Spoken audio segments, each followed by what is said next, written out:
Hello అండి, welcome to Andaman series part 1. మా హస్బెండ్కి వర్క్లో 10 days లీవ్ దొరికితే ఇలా అండమాన్కి ప్లాన్ చేశాము. ఫస్ట్ అయితే గోవా అనుకున్నాం, కానీ తర్వాత దీనికే ఫిక్స్ అయ్యాము. చెక్కింగ్ అంతా అయ్యాక సైడ్లో వ్యూ అయితే చాలా బాగుంటుంది. ఇక్కడ ఒక విషయం జరిగింది. మా వారి ఫ్రెండ్ వాళ్ళ పాప చాక్లెట్స్ అడుగుతూ ఉంటుందని ప్యాంట్ పాకెట్లో పెట్టుకున్నాడు. దానికి అక్కడ సెక్యూరిటీ వాళ్ళు ఒప్పుకోలేదు.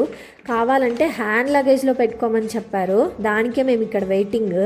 తర్వాత ఇక్కడ ప్లే ఏరియా చాలా బాగుంటుంది. బిలో 4 years పిల్లలకి ఫ్రీ లక్ అని గేమ్స్ కూడా ఉన్నాయి. అమౌంట్ ఏం పే చేయని అవసరం లేదు. పిల్లలు చాలా బాగా ఆడుకుంటారు. మేము దేవనహల్లి ఎయిర్పోర్ట్ నుంచి 2 hours 45 minutesలో అండమాన్ ఎయిర్పోర్ట్కి అయితే వెళ్ళిపోయాము. కానీ అక్కడి నుంచి దేవనహల్లి రావటానికి 7.5 hours పట్టింది. ఎందుకంటే 4 hours వెయిటింగ్ టైమే అయ్యింది. ఎయిర్పోర్ట్ లోపల చూస్తే ఎయిర్పోర్ట్లోనా లేక మాల్లో ఉన్నామా అనేలా ఉంది. ఫస్ట్ టైం ఫ్లైట్ ఎక్కబోతున్నాననే ఎగ్జైట్మెంట్లో గబగబా మా ఆయన కన్నా ముందే వెళ్ళి విండో పక్కన కూర్చున్నా.